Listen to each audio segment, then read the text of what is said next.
Aujourd'hui, on se retrouve pour l'interview de David Stone et c'est tout de suite maintenant. Oui. Ah, Thomas, comment allez-vous? David, t'es mon gars! J'ai toujours à la bourre. Allez, suivez-moi.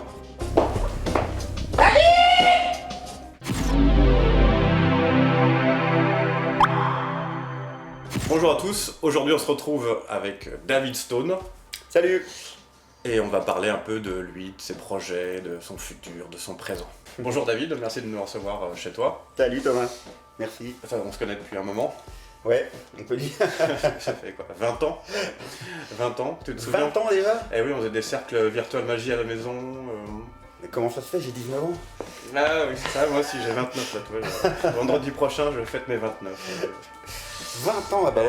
Oui. La fois où j'avais rencontré Jean-Luc, je crois. Exactement, oui, tu aurais rencontré Jean-Luc chez moi. Ouais, dans ta cuisine, je crois, ou un truc comme ça. Exactement, on travaillait des choses, vous étiez montré votre routine de briquet. Alors justement, comment tu as débuté la magie? Vers quel âge? Comment ça s'est passé? Quel a été le déclic? Alors moi, le déclic magique, ça a été en terminale. Quand j'étais en terminale avec... j'étais en cours de philo. Et tiens-toi, quand j'étais vraiment en cours de philo, à côté d'un garçon qui s'appelait Nicolas, qui lui me fait disparaître une carte à jouer. Il prend une carte, ouais, d'un bouquin des cartes en plus, le discours de la méthode, tu vois, il prend la carte et hop, il la fait disparaître. C'est bon ça. Putain, mais un truc de malade, un truc de taré. Et je vois, je lui fais, mais comment t'as fait ça? C'est un truc de fou, comment tu fais? Et là, le prof, il fait, Muller, arrêtez un peu. Alors, Muller, c'est mon vrai nom. D'accord. Venir, les gars. Alors, Je biperai. Et le prof, il dit, bon bah alors Nicolas m'explique à la sortie de la classe comment il a fait. Je lui dis, mais comment t'as fait ce truc? Il m'apprend et me dit, bah tu connais le mec qui me l'a appris, c'est ton prof de boxe. Je faisais de la boxe à l'époque, comme toi d'ailleurs, de la boxe, sauf que toi tu faisais du karaté, je crois. Moi je faisais de la boxe chinoise. Et ce prof-là, il faisait de la magie dans le temps, il avait arrêté. Il n'était pas beaucoup plus vieux que moi, il s'appelait Pascal. Il était en terminale, je crois, pendant que nous on était en seconde, ou non, j'étais en première peut-être. Et du coup, je vais le voir, je lui dis, il me paraît que tu as fait de la magie. Et il fait oui, il m'a prêté donc des catalogues d'Ornecker qui me faisaient rêver. Enfin, c'était des trucs incroyables. Tu lisais les descriptions des tours, c'était fabuleux. Tu avais l'impression de pouvoir devenir un sorcier du jour au lendemain. Et figure-toi, l'histoire la plus folle du truc, c'est que le prof qui me dit ça, le prof, donc on revient vraiment en arrière, qui fait Muller, arrêtez, c'est Alain Poussard. Ouais. Qui est devenu magicien 10 ans après. J'ai revu au dernier congrès des historiens, c'est là que je l'ai rencontré, il écrit des articles sur Virtuel d'ailleurs, je crois. Et ben voilà, et ben tu vois, c'est quand même un truc de fou. Et des années après, je reçois une lettre de lui, mais genre 10 ans après, où il me dit est-ce que c'était vous que j'avais à l'école, machin, etc. Enfin, c'était le truc de taré. Ce jour-là, la fée magie a fait... Et là tu t'es dit, ça y est, c'est ce que je veux faire. Hein. Quand j'ai vu Pascal après, quand j'ai vu le mec, j'ai fait, ça fait des années que j'étais attiré par l'art, moi j'aimais beaucoup de la littérature, j'écrivais des nouvelles, je faisais de la sculpture, beaucoup de maquillage, j'aimais beaucoup de maquillage, j'ai plein de photos quand je suis gamin, que je faisais des maquillages cinématographiques, tu sais comme Rick Baker, donc le grand maquilleur cinématographique, il n'y avait pas d'effets spéciaux à l'époque. Et du coup, j'étais attiré par tout ça. Et la magie, j'avais déjà écrit des trucs de magie, j'avais déjà vu des émissions de Gérard Majax qui m'avaient fasciné quand j'étais môme. Je me rappelle, j'étais fasciné par le générique du Grand Blond avec une chaussure noire. Ce truc-là, c'était avec les manips et tout. Gérard Majax, hein. C'était Gérard Majax, absolument, qui m'avait vraiment fasciné, pareil. Et ces émissions à la télé, avec Gaëtan Bloom, Dominique Webb, tous ces artistes, j'étais déjà attiré. Mais j'avais jamais eu le déclic. Et c'est Nicolas qui me présente donc Pascal au lycée à Beauvais, qui déclenche vraiment le truc, quoi. Là, ça a été... Le mec me prête tout, il me dit j'ai arrêté la magie. Et alors après, c'est quoi ta démarche? T'as été en boutique, t'as trouvé des professeurs? Alors non, j'ai pas été en boutique, j'habitais en province, donc c'était pas... Il y avait que la correspondance déjà, il n'y avait pas beaucoup de magasins de magie à Paris, il y avait que Mayette peut-être, et Paris Magique qui était là, à l'espace Vano je crois. Guilor, ouais. Voilà, Guilor.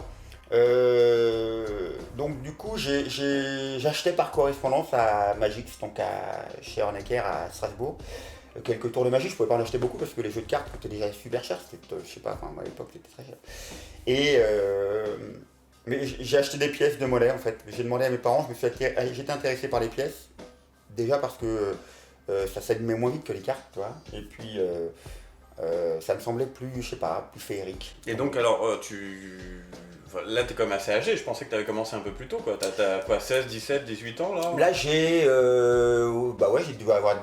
ans, ouais, j'ai 18-19 ans, c'est ça à peu près. Donc du coup, âgé, je sais pas. Non, j'ai 18 ans, ouais, âgé. Non, par rapport à... Enfin, il y a quand même pas mal de camarades qui ont commencé beaucoup Tout plus jeune, tôt, ouais, tout ouais. jeune, quoi, avec des boîtes de magie, des genres de choses. Oui, alors c'est vrai, c'est peut-être que par rapport à là, mais artistiquement après, je pense pas que c'est vraiment d'influence sur le truc. Non, bien sûr, C'est vraiment le commitment, la manière dont Ouais, tu vas te plonger dedans. Et là, moi, j'ai plongé, mais alors à un point où j'ai même foiré mon année de terminale. Là, je loupe mon bac, je suis en bac de maths, lettres et maths, et j'ai 0 au bac. Lettres et maths? Lettres et maths, A1. Ah oui, d'accord. Ok. Donc Ah oui, c'est lettres et maths. pour les plus jeunes d'entre nous. Voilà, c'était, ouais, bon, c'est assez. Et en 1900, au siècle dernier, les gars. Voilà, exactement, au siècle Ouais. dernier, c'est vrai. Donc là, c'est en 1991, pour vous dire. N'affiche pas la date parce qu'ils ne savent même pas que ça existe. Hein, tu vois. Et du coup, je loupe mon bac, là, donc, en 90. Donc là, j'ai 0 au bac en maths. Bac de maths, quoi, quand même, il faut le faire, quoi. Le mec costaud, quoi. C'est bon, oui. J'étais tellement nul que quand j'ai reçu le sujet d'examen, j'ai cru qu'il y avait une erreur de typographie et que personne n'osait lever la main dans la salle. Donc je lève et je fais c'est normal sur la fonction là qui est ça. Tout le monde part derrière. C'est bon merde, ouais. Donc du coup mes parents ils serrent la vis, c'est interdit de magie pendant 1 an, le temps de repasser le bac. Et là, c'est bon. Et là après j'ai le bac avec mention, mais bon j'étais interdit de magie, alors je trichais, je magouillais un peu parce que je faisais que ça, j'étais un taré, je te dis je bossais 16 heures par jour, je faisais que ça, je dévorais tous les livres, les machins, je photocopiais tout ce que je pouvais dans les bibliothèques, il y avait la bibliothèque Sainte-Geneviève à Paris quand je pouvais venir et en pièces d'1 franc je rachetais les livres, hein. Page par page, les photocopies. Enfin, c'était des bouquins qui étaient plus disponibles ou plus réédités. Enfin, c'était vraiment. On te connaît surtout pour vos départs sur la magie des pièces. Hein. Tu travailles aussi pas mal les cartes, mais est-ce qu'il y a déjà des choses qui t'intéressaient à l'époque ou tu t'es fait une culture générale, ce qui est bien aussi parce que c'est bien. C'était fakirisme. D'accord, bien. Tout. Je lisais beaucoup de fakirisme, j'étais très intéressé par tout ça. Art occulte, tout y passait. Et donc le bac en poche, qu'est-ce que... Le bac en poche, je pars à Amiens faire une fac de philo, puisque ma fiancée de l'époque, Angélique, faisait de la philo. Et bon, je ne te cache pas que si elle avait fait de la couture, j'aurais fait de la couture. J'imagine, oui. Voilà. Et il s'avère que j'étais pas trop mauvais en philosophie, j'avais eu un très bon prof, donc Alain Poussard, qui nous avait bien coaché, et finalement j'ai 16 au bac, donc du coup je pars en fac de philo. Et pendant 4 ans, j'ai fait les études là-bas, sauf que j'étais pas trop intéressé par les études, j'ai obtenu tous mes diplômes, mais je passais plus mon temps dans les cabarets à Amiens et dans les restaurants à faire des tours de magie, à travailler mon art magique. J'allais aux examens uniquement en fin d'année, et après je récupérais tous les cours, j'apprenais tout pour passer les examens, mais je savais que je voulais devenir magicien. C'était mon but ultime d'avoir la liberté artistique, de pouvoir vivre de cet art que je faisais rêver, quoi. Et donc du coup je me retrouve là-bas à Amiens, il y avait quasiment personne, il y avait un magicien qui s'appelait Jaco, l'illusionniste je crois, et Nicolas, le magicien donc, que je rencontre par intermédiaire de son père qui est clown, qui m'a branché avec Nicolas, et du coup on a deux, après j'avais déjà... Nicolas Pelletier, le magicien avec un K, d'accord. Voilà, tout à fait. Nicolas qui était en études d'anglais, donc on était dans la même fac grosso modo, hein, on s'est, on va dire, entraîné, enfin tout au moins on a grandi en magie ensemble, j'avais déjà un certain niveau, mais il a accumulé des connaissances très vite, et puis c'est lui qui m'a forcé à faire mon premier concours, le concours du prix Diavol, c'est lui qui m'a inscrit carrément. Il m'a dit, il a foutu l'enveloppe, il a fait, bah, il m'a tenté inscrit. Et c'est en quelle année? Alors là, ça doit être en 95. 95, donc prix Diavol, t'es inscrit par Nicolas comme ça, sans savoir. Ouais, bah mais si, je le sais, mais j'avais pas le courage de le faire, et c'est lui qui remplit le machin, il le prend, il dit je reviens. C'est ce qu'il faut. Attends, t'es inscrit, vas-y. J'aurais jamais eu le courage de le mettre dans l'enveloppe. Et alors, qu'est-ce que tu présentes au prix c'est Jean-Yves Prost qui gérait ça à Absolument, tout à fait. Qui a géré Arcane pendant des années. Exactement, le magazine et le concours. Donc c'est plus ou moins à l'époque l'équivalent du championnat de France. Il n'y a pas vraiment Il y a les championnats de France de la FAP, mais ça ne s'appelle pas comme ça déjà à l'époque. Et puis il y a quand même un certain niveau au prix Diavol. D'ailleurs, je concours avec Mimosa. À l'époque, le prix Diavol, tu as un prix, c'est-à-dire que toutes les catégories sont confondues. D'accord. Ensuite, tu as un prix. C'est le meilleur, c'est tout. Ou tout au moins celui qui a le plus de points, je suppose. Et après, tu as le premier prix de close-up, le premier prix de scène, etc.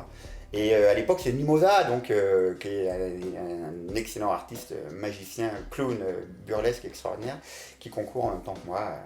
Et donc, ce que j'ai fait comme routine, j'ai fait des pièces, bien évidemment. Donc, c'est là où je commence à développer ma petite routine de pièces de stylo porte-monnaie. D'accord. Tu vois, donc aujourd'hui, c'est un peu classique, voire devenu peut-être un petit peu même ringard dans les textes et tout ça, mais à l'époque, ça reste dans la continuité de tout ce que David Roth, Derek Dingle ont créé. Et c'est un petit peu mis au goût du jour, c'est modernisé. J'associe à ça une routine que tu as vue au spectacle que j'ai fait, où la carte sur le front, carte dans la poche.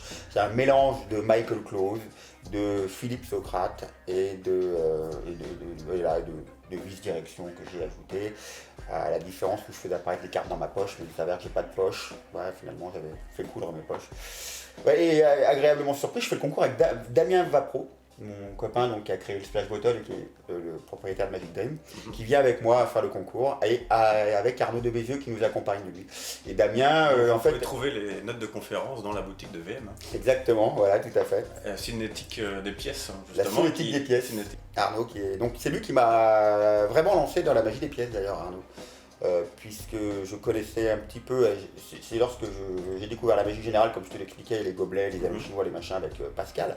Mais arrivé à Paris, c'est Arnaud, pas très loin d'ici d'ailleurs, qui me montre mes premières routines de pièces et qui me fait fasciner avec ça. Et du coup, quand je repars à la maison, c'est là où j'ai décidé d'acheter le bobo.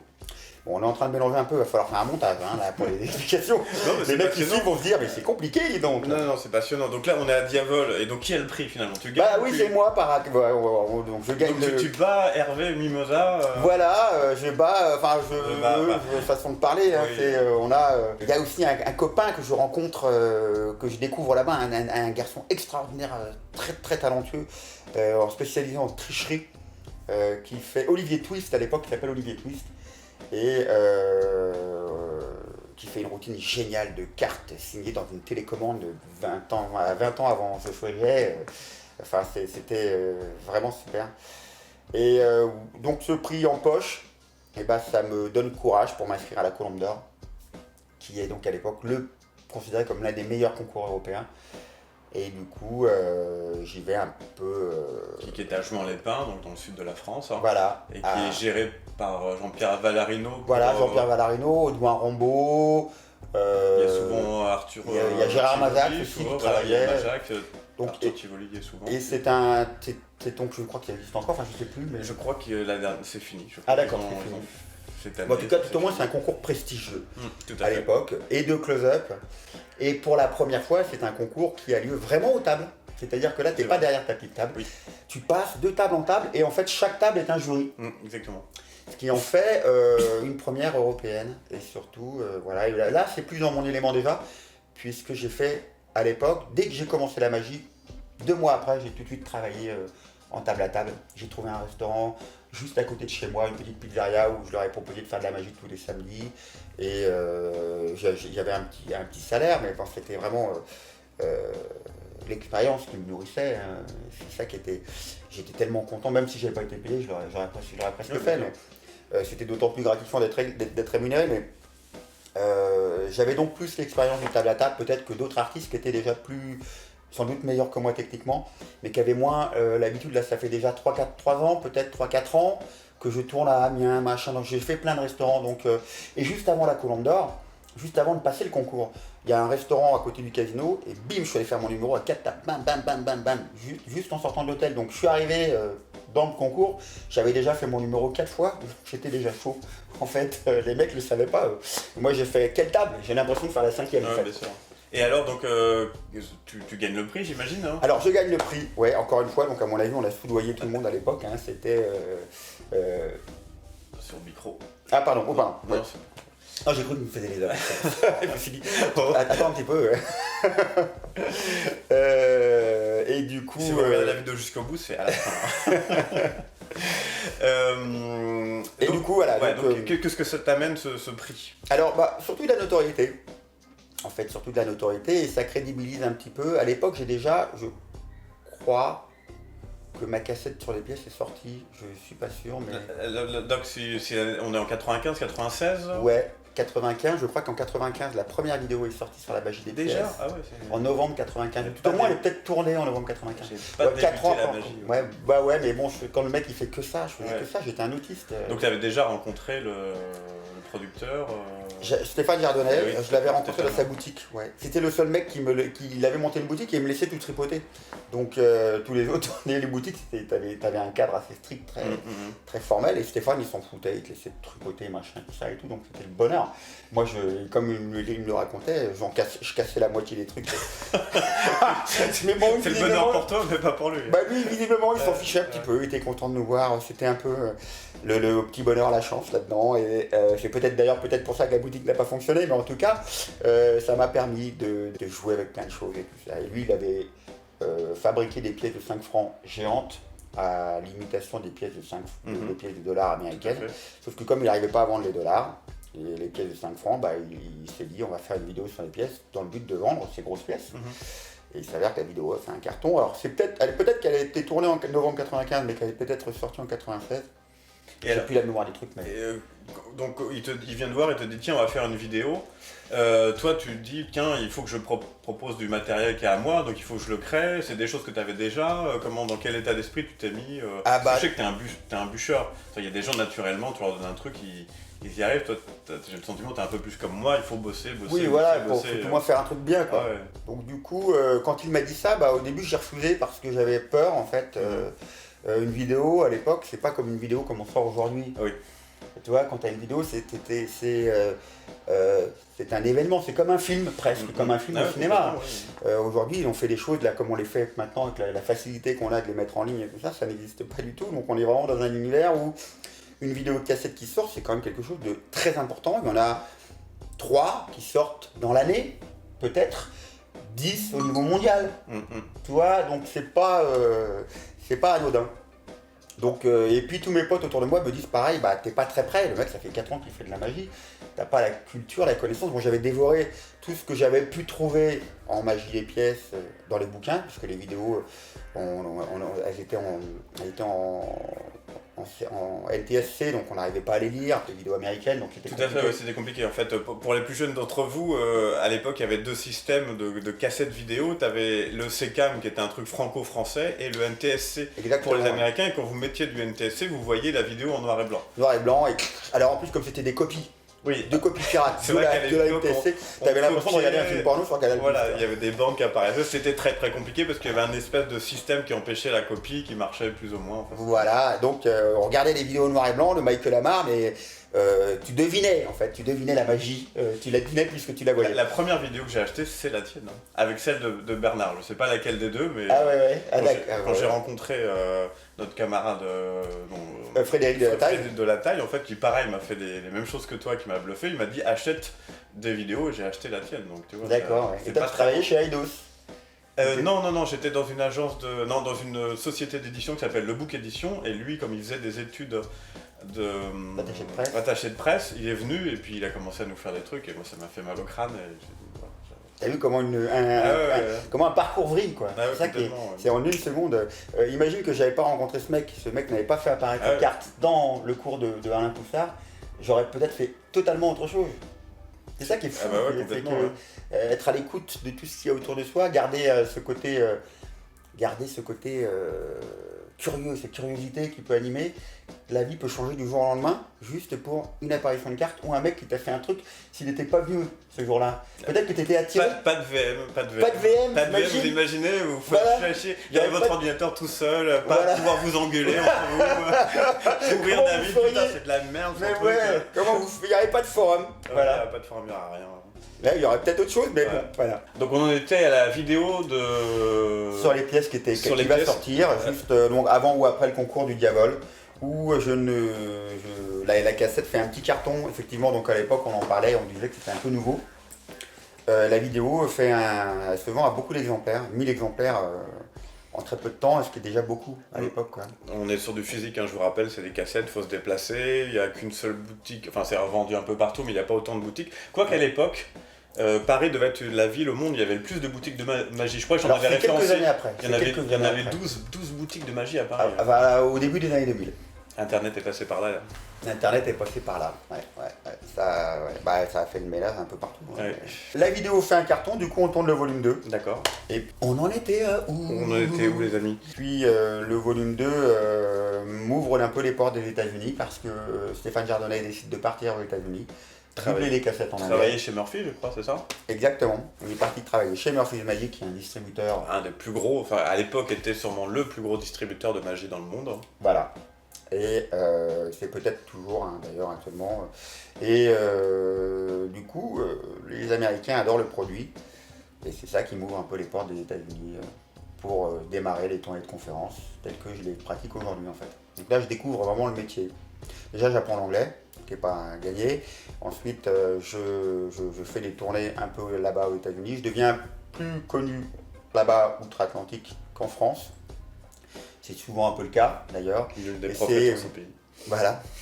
Et c'est auréolé un peu de mon succès à travers les conférences, les congrès aux États-Unis que je reviens en France. Là, j'ai une certaine crédibilité auprès de mes pairs qui au départ m'avaient pris un peu pour un accident ou un coup de bol à travers ma première vidéo, qui était sans doute de qualité, assez réfléchie, mais bon, voilà, quand c'est quelque chose de neuf, tout nouveau, t'es pas forcément accueilli à bras ouverts au début.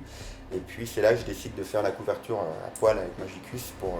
Photo essayer. de notre ami Zachary Bellamy. Hein. Voilà. Et du coup, cette couverture me permet de flinguer l'image de premier de la classe que j'ai à travers les cassettes vidéo. Hein. Si vous les regardez, vous les avez sans doute téléchargées illégalement quelque part. Et vous allez voir voilà, bonjour. Bref, pour flinguer cette image, je fais ça et je m'ouvre un peu à une magie un peu plus éclectique, un peu plus farfelue, telle que vous la connaissez aujourd'hui, quoi. Alors parallèlement à ça, tu travailles notamment, je me souviens à l'époque, tu me disais que tu travaillais à la Voile Rouge, qui est un restaurant concept bar plage à Saint-Tropez où il n'y a que la crème de la crème des artistes, des hommes d'affaires qui vont là-bas. Et la particularité, c'est que tu payais, je crois, pour travailler là-bas. Voilà, alors c'est un concept un peu... qui peut pas être étrange, mais quelque part a une logique et normale lorsqu'on est un entrepreneur et qu'on a un service à vendre. C'est vrai, alors là, ce sont les premières années, parce qu'après, je n'ai plus à payer, on m'a laissé pouvoir travailler. Mais en fait, il considérait en fait que tu louais ta place. Complètement, bah... Que tu louais ta place, parce que comme de même que dans le restaurant, il n'y avait que des vedettes, que des stars, etc. Donc les petits cabanons aux alentours, c'était par exemple les vendeurs de vêtements, maillots de bain, crème solaire, sandwicherie, machin. Tous ces gens-là payaient une patente. Tout à fait, tu étais un prestataire de service parmi d'autres. Hein. Exactement. Et du coup, moi j'étais, au lieu d'être le massage, le machin, j'étais le magicien qui passait aux tables et qui travaillait au pourboire, du coup. Donc c'est une découverte. C'est une nouvelle façon de travailler, c'est très difficile. Il faut savoir mettre son ego dans sa poche. J'imagine. Il faut savoir... il y a des gens qui... Enfin, c'était... Ta pire anecdote, par exemple, là-bas, qu'est-ce que tu pourrais nous dire sur le truc, le pire où ton ego il a été... il y en a tellement que c'est difficile, mais il pouvait y avoir des gens fortunés, des jeunes, très jeunes, ou peut-être ça devait être peut-être des gens d'un milieu, je dirais, interlope, peut-être mafieux même, etc., qui m'appellent, font « Tiens, $200 pour pas venir à la table, allez, casse-toi !» C'est marrant. Ah oui, c'est... Voilà, donc tu prends $200, mais et les mecs ils se barrent, bon bah... Voilà, le genre d'anecdote. Ou par exemple, tu fais apparaître une boulouse, ce mec il la prend, il essuie le cul de son chien avec et il te la rend. Ah oui. C'était... Bon, il y avait des trucs un peu farfelus. Et un bon souvenir, tu as peut-être rencontré des gens qui étaient... j'ai rencontré des gens formidables. Pas qui étaient uniquement sur le paraître, parce que c'est quand même un lieu où on était dans le paraître, on faisait cramer des bouteilles de champagne qui valent des dizaines de milliers de francs à l'époque. On les crame en quelques secondes. J'en ai là, montrer, c'est clair. C'était... Il y a des belles anecdotes, il y a toujours des belles rencontres malgré... curieusement, la plupart des belles rencontres, c'était les artistes très célèbres, très connus, qui étaient en général les personnes les plus simples, qui n'étaient pas du tout les plus... les plus... Imbulants de personnes. Non, c'était plutôt ces gens-là qui étaient... je pense beaucoup à Bono, le chanteur de U2, je pense à Charles Aznavour, je pense à... j'ai vraiment eu des très très belles rencontres, des gens avec qui j'ai partagé beaucoup de moments, sur plusieurs jours, sur des années en fait. Et même s'ils étaient des superstars, ils étaient plutôt moi avec moi en tout cas d'une accessibilité et d'une simplicité adorable. Donc on est au début des années 2000, donc là on est en pleine bulle d'internet, en pleine start-up, donc il y a plein de gens qui ont fait fortune du jour au lendemain, beaucoup de New-Yorkais, et tu as toute la Russie, tous les gens, les nouveaux Russes, donc pas les nouveaux Russes riches. C'est-à-dire tous ceux qui profitent de l'effondrement de la Russie. Les oligarques du pétrole et tout ça. Voilà, de la nationalisation, de la privatisation de toutes ces sociétés rachetées par des oligarques qui du jour au lendemain détiennent des fortunes, qui n'ont pas forcément on va dire, l'élégance, la culture ou les Russes, les meilleurs clients magiques. Voilà, alors c'est pas forcément, c'est plutôt les gens du Moyen-Orient qui étaient les meilleurs clients. Non, c'était ironique. Hein. Oui, ah oui. Pardon, ouais. Non, les Russes, mais entre l'alcool et voilà, mais le manque d'éducation. Il y en avait qui étaient vraiment gentils, encore une fois, mais dans l'ensemble, c'est vrai que c'était pas. Après, avec le temps, ça fait. Et donc, alors, cette expérience de la voile rouge. Ça m'apprend à gérer le stress, à travailler en n'importe quelle situation, à travailler vite et à élaborer des routines de moins de 2 minutes pour capter l'attention. Ce qui a ensuite, qui fait ma force aujourd'hui, mais ce qui a pendant longtemps après été un défaut dans ma présentation où j'allais trop vite, je travaillais trop vite. J'avais tellement peur de ne pas capter l'attention du public que j'allais trop vite parce que j'avais été habitué à ce qu'on ne m'écoute pas. Tu vois, du coup, ce problème-là fait que j'ai gardé pendant des années cette accélération et tout le monde me reprochait tu vas trop vite, tu ne laisses pas le temps aux choses. Parce que mon public, pendant 10 ans, j'ai travaillé 8 ans pendant la voile, pendant 8 ans, mon public ne m'écoutait pas. Et il fallait que je m'impose. Donc, presque une décennie à travailler comme ça, tu as du mal ensuite à revenir à l'arrière. Ce qui fait qu'aujourd'hui, j'ai vachement baissé le rythme, je sais pas si tu vois, quand même, j'ai levé le pied. Il y a encore du travail. Il y a encore du travail. Bon, ça viendra, avec les médicaments, avec l'âge aussi. Ouais.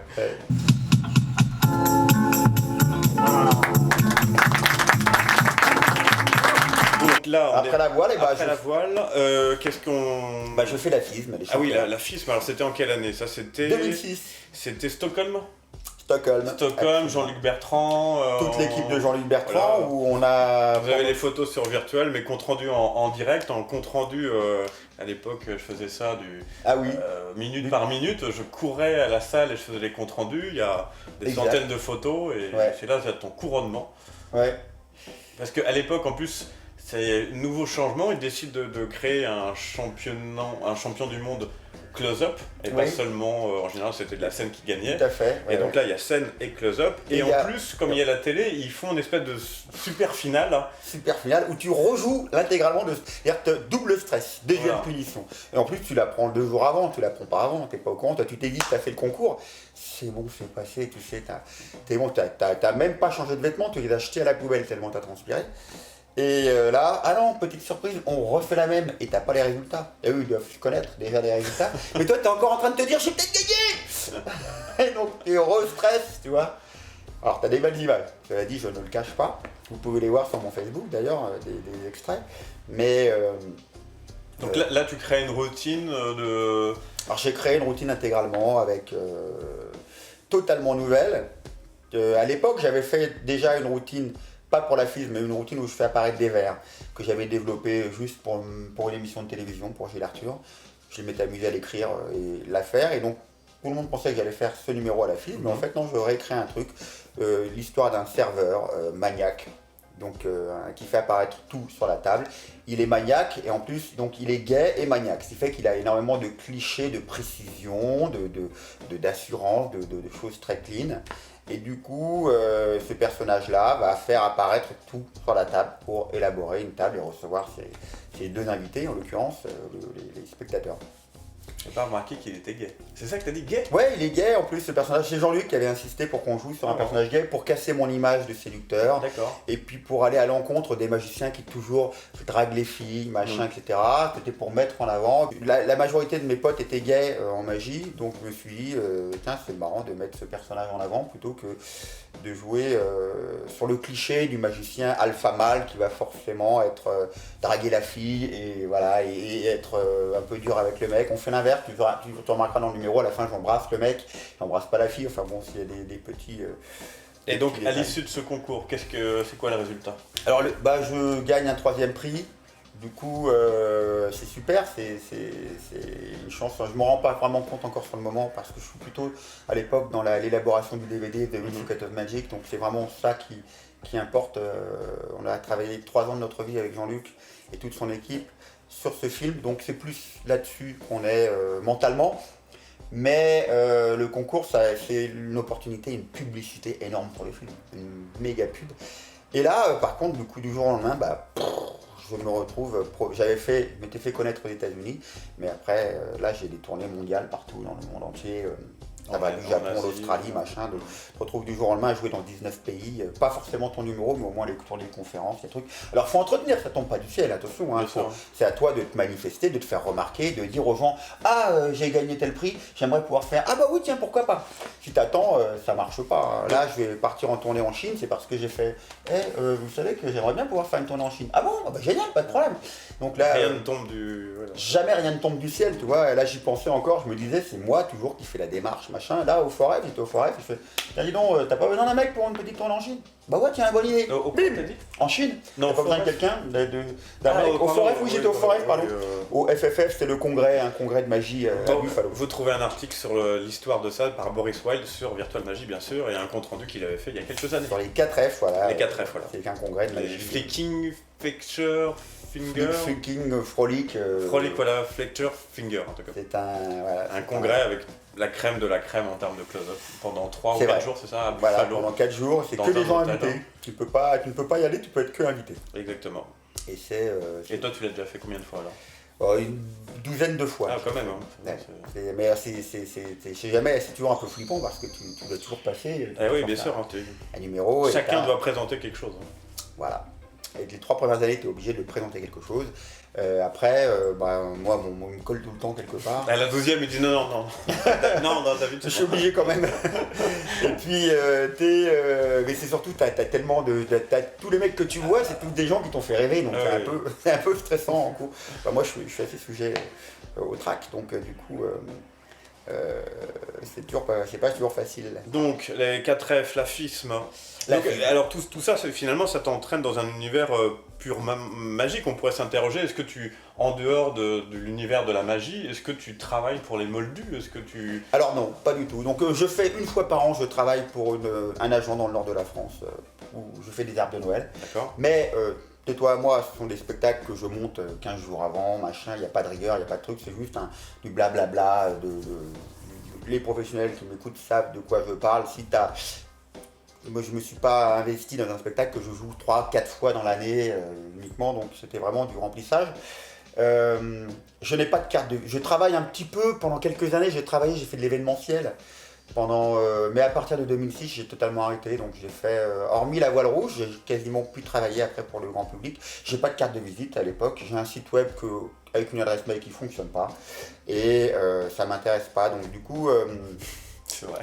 D'ailleurs, tu te souviens à l'époque, lorsqu'on faisait les cercles VM, je lançais quelques discussions, et une pour laquelle je crois que tu étais là, on s'était demandé, est-ce que vous avez des cartes de visite? Et surtout la question c'est, est-ce que quand vous les donnez, les gens vous rappellent? Et il y avait Romaric, il y avait peut-être Didier Ladanne qui était là, on s'était regardé, et en fait, on s'était rendu compte que les gens rappellent rarement en fait quand tu leur donnes la carte. Absolument. Donc il y a une technique assez intéressante que j'utilise depuis, que ce soit pour mon boulot de photographe, d'agence ou n'importe quoi, c'est quand on me demande une carte, je fais j'en ai plus, par contre je vais prendre la vôtre. Et là je rentre immédiatement les coordonnées de la personne et c'est comme ça, c'est moi qui maîtrise. Et là tu peux la spammer. Exactement, t'as tout compris. Je vous envoie exactement, bienvenue, voilà. C'est tout à fait, c'est une très bonne technique. C'est une très bonne technique. Effectivement, donc J'ai pas de carte de visite, j'ai très peu travaillé pour les Moldus pour répondre à ta question. Je travaille, c'est la première fois là, j'ai mon premier spectacle maintenant. Ah oui, alors 20 ans, après 20 ans de magie, je fais mon premier show alors que normalement tu commences par ton spectacle. Exactement. Et après tu fais des conférences. J'ai fait le schéma inverse. Et ben là on en revient à ce que je te dis où tu as ton côté laborieux, où tu te sens jamais prêt parce que voilà, ça te définit aussi. C'est que j'ai vu dans le spectacle, donc on parle du spectacle que tu joues actuellement en double fond. Non, fais non. Mademoiselle, quel est votre prénom? Élodie. Mélangez les cartes, tenez, mélangez les cartes. Ça, on ne pourra pas m'accuser de tricher. Et puis j'ai demandé à quelqu'un, monsieur par exemple. Les choses que je t'ai vu faire il y a 20 ans où tu travaillais déjà, quand on s'était fait des sorties avec Romaric, tout ça, ton numéro de pièce, hein, oui. C'est un truc que j'ai jamais vu faire, à part il y a 20 ans, tu travaillais déjà. Toi, le mec il se dit, peut-être au bout de 20 ans, peut-être éventuellement je vais vous le montrer, je suis prêt. Toi, c'est David. Et encore, je tremblote encore un peu. On montre à tout le monde, d'accord? Mademoiselle, je parle de la carte. Là, ça y est, là, j'ai décidé. T'as décidé le spectacle. J'ai fait ce que je rêvais de faire. C'est-à-dire que moi, j'étais môme, je rêvais d'être Michael Amar, je rêvais d'être Daryl, je rêvais d'être tous ces artistes qui tournaient dans le monde entier et qui vivaient de conférences. Parce que la conférence, ce qui est génial, c'est que les gens t'aiment déjà, ils veulent te voir. C'est un public qui t'est acquis. Eh oui. Et c'était prestigieux. Au moins, moi, quand je voyais Michael Amar, les gens se levaient, enfin, on était comme des malades, tu vois, quand il venait à Paris. C'était juste un événement, c'était pas comme aujourd'hui, où une conférence, c'est une conf, non. C'était, là, le mec, il allait pas dormir avant 5h du matin, hein, on était court après. Et c'est pour ça que je voulais faire ça, mais ça a été un peu au détriment de... Plein de gens m'ont dit, mais pourquoi tu fais pas un spectacle? Parce que j'avais pas le temps. J'ai passé mon temps à écrire des conférences comme des conférences.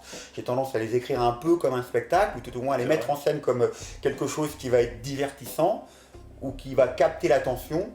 Et le spectacle, tout au moins tel que je l'imagine, faire quelque chose de suffisamment intéressant pour qu'on ait envie de se déplacer, c'est maintenant que je m'y mets. Et là, j'ai une petite vodka orange, mesdames et messieurs. Voilà, j'ajoute là. Comme tu le dis très bien, c'est vrai que quand on va voir les conférences de David Stone, on sait que contrairement à d'autres conférenciers qui vont parfois au pire faire marchand de trucs ou simplement enchaîner des effets, on sait que toi, il y a du show. C'est-à-dire que je peux emmener ma copine qui connaît rien en magie, même si elle a les explications, au final, elle va s'éclater parce que tu vas faire le show. Donc, au final, qu'est-ce qui a fait que tu t'es dit, je vais faire quelque part à peu près la même chose, mais pour un public qui peut-être l'idée de te remettre en question, de sortir de ta zone de confort? Je crois surtout qu'il y a la frustration de ne pas pouvoir faire de spectacle, de ne pas en avoir le temps, et du coup, en trichant un peu, en faisant d'une conférence un spectacle, j'assouvis déjà un petit peu cette petite envie de show. La deuxième chose, c'est la pédagogie, l'attention dans la conférence, sur laquelle je veux à tout prix être précis, et du coup, je suis parti du principe où si ma mère, qui ne s'intéresse pas à la magie, arrive à regarder ma conf et à l'écouter intégralement sans avoir envie de se barrer, ça prouve que tout le monde quelqu'un qui est intéressé va réussir à l'écouter. Et mon statut de départ, mon postulat de départ, c'est maman, je dois réussir à lui capter l'attention avant qu'elle se barre, ou qu'elle trouve un prétexte quelconque pour aller repasser son truc.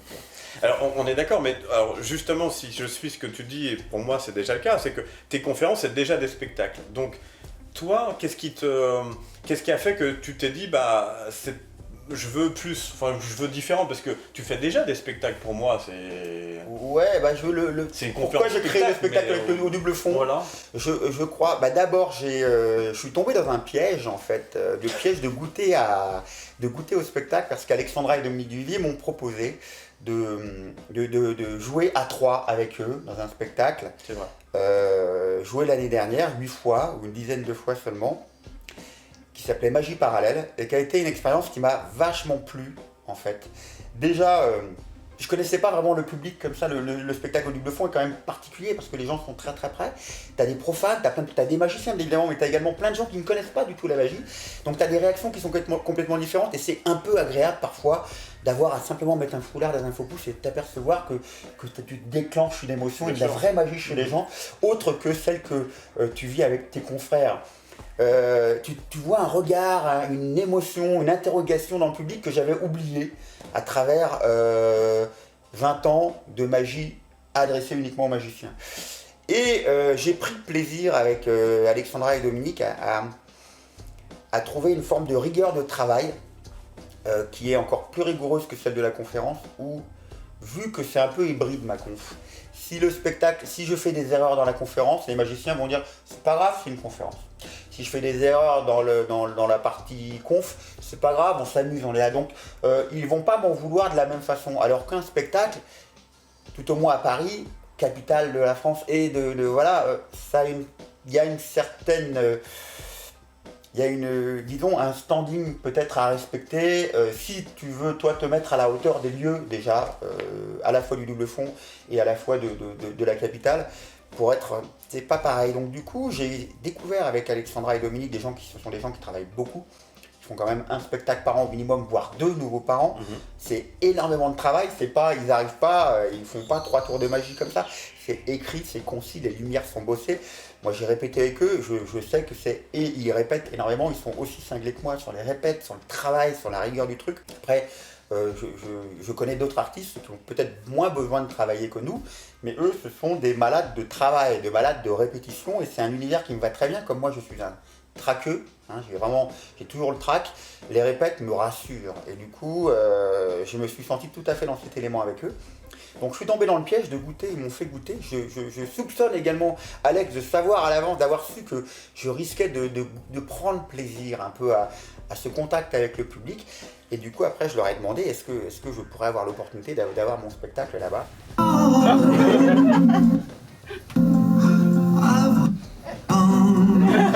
Non, alors non. Je joue donc une fois par mois, donc il est en work in progress, c'est-à-dire qu'à chaque fois je joue. Pourquoi une fois par mois je le joue? Une semaine, j'ai le temps de corriger toutes les erreurs, t'as vu comment je fais. À la fin du spectacle, on va dîner ensemble. Je prends note de tout ce que tout le monde peut dire, même si je ne vais pas accepter ou écouter tout. Mais je prends note de tout ce qui me semble intéressant. Parce qu'après je peux faire le tri. Hein. Il y a toujours des choses sur lesquelles, dans l'émotion, sur le moment, je vais dire non, je suis pas d'accord.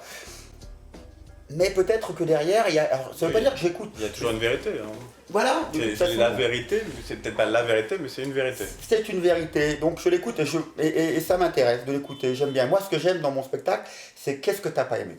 C'est ma première question, qu'est-ce que tu n'as pas aimé. Ce que tu as aimé, je le sais ce que tu as aimé. Tu vois, voilà, je le sais très bien ce que tu as aimé déjà. C'est qu'est-ce que tu n'as pas aimé. Alors, c'est certain que ça fait un peu mal, au début c'est difficile, mais c'est indispensable de passer par cette phase-là pour pouvoir aller plus loin. Plutôt moi, c'est la méthode de travail que j'ai utilisée avec Jean-Luc Bertrand, qui est celui qui m'a le plus fait travailler dans cette optique-là. On n'entendait que le nom. Stéphane Jardonnet, c'était pareil. JB Dumas aujourd'hui, avec lequel j'ai écrit le spectacle, qui est mon consultant et qui est celui qui m'inspire le plus aujourd'hui artistiquement. C'est la même chose, c'est pas ce qui va, c'est qu'est-ce qui va pas, tout de suite. J'ai besoin de travailler comme ça et ça me fait avancer beaucoup plus vite, je gagne un temps infini. Donc du coup, chaque représentation est différente. Celle que tu as vue est déjà différente de celle que j'ai jouée il y a 2 jours. Et je n'ai joué que 10 fois le spectacle, donc forcément 10 fois, quand ceux qui jouent au théâtre ou au spectacle, vous savez que 10 fois c'est rien, c'est ridicule. Mais sur 10 mois, ça m'a permis de faire progresser le spectacle de manière exponentielle et ça ne s'arrête pas. Donc c'est passionnant de pouvoir voir, de se remettre en question à chaque fois, il y a tout le temps un truc nouveau. Alors ce spectacle, il parle de quoi pour l'instant? Alors pour l'instant, il parle, en fait, ça parle de moi, en fait, et de tous mes petits travers, de comment je suis arrivé à faire de la magie, mais également toutes mes addictions, tous mes problèmes d'artiste et tous mes complexes.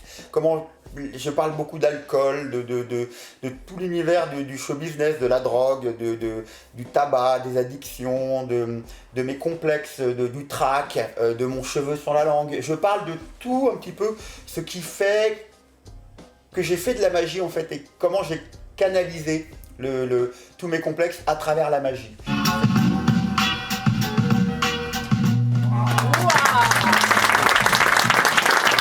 Et donc mon psy, pour le moment, est récurrent, va m'aider à soigner tous ces complexes et me trouver une solution pour essayer de vaincre ces complexes d'infériorité et ces addictions. Donc je ne vous raconte pas forcément comment est-ce qu'il en arrive là. Il faudrait aller voir le spectacle. Hein. Voilà, venez, n'hésitez pas, vous allez, je pense, à défaut de voir de la magie la plus extraordinaire. C'est un spectacle chiant avec de la magie pleine de poussière, je préfère vous le dire tout de suite. Mais en tout cas, on rigole bien, ça c'est sûr. Et voilà, et d'ailleurs, moi je suis le premier à prendre plaisir. Hein. C'est important. Je m'éclate vraiment. Ça se partage. Donc, Je m'éclate vraiment et à chaque fois c'est nouveau. Donc à t'entendre, finalement, c'est quelque chose qui commence à te plaire, sur lequel tu as mis du temps, mais voilà, tu as pris le temps qu'il fallait. Donc comment tu te vois dans l'année prochaine, dans 5 ans, dans 10 ans c'est des choses que l'idéal, tel que je le vois, tel que je le projette, moi j'ai découvert en Chine, comme je t'avais dit, j'ai tourné plutôt à l'étranger, mais aux États-Unis et en Chine, j'ai découvert les close-up sur scène, où je fais mon numéro de close-up dans des tournées. Avec caméra, un grand écran. Avec un grand écran, 2 caméras et 3000 personnes dans la salle. Avec la création d'une proximité identique à celle du double fond. Le track en moins, parce qu'au double, c'est-à-dire qu'au double fond... Tu vois pas les gens, tu as la lumière en face, donc c'est peut-être moins stressant. C'est moins curieusement, les 3000 personnes, c'est moins stressant que le double fond où il y a que 50. C'est clair. C'est pas pareil en fait. Et une foule, c'est plus facile à gérer.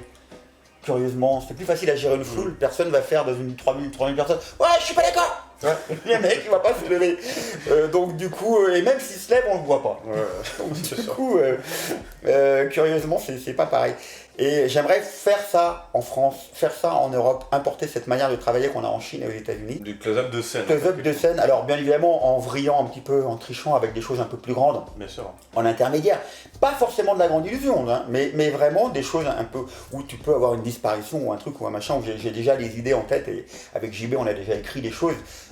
Quand je demande des idées à JB, il ne se limite pas au double fond, il me propose des choses que les lieux du double fond ne vont pas me permettre, mais que dont je prends note quand même pour pouvoir les utiliser éventuellement plus tard. Et voilà, idéalement, je vois, et Avignon peut-être, pourquoi pas, profiter d'avoir l'opportunité d'être, je connais pas encore cet univers du tout, mais en général quand je me plonge dans un truc, j'en fais le tour rapidement. Je ne vais pas mettre 3h30 à apprendre comment ça fonctionne. Donc voilà, je vais aller à Avignon ou aller dans des... Là, je vais faire le festival d'Édimbourg, qui est un festival... le Fringe, je crois. Voilà, qui est... Pour ceux qui ne connaîtraient pas, avec Avignon, c'est le 2 plus gros festivals de... Oui, c'est ça, festival. Non, festival. de théâtre, en fait. Ça dure pareil. C'est plus court, je crois, qu'Avignon.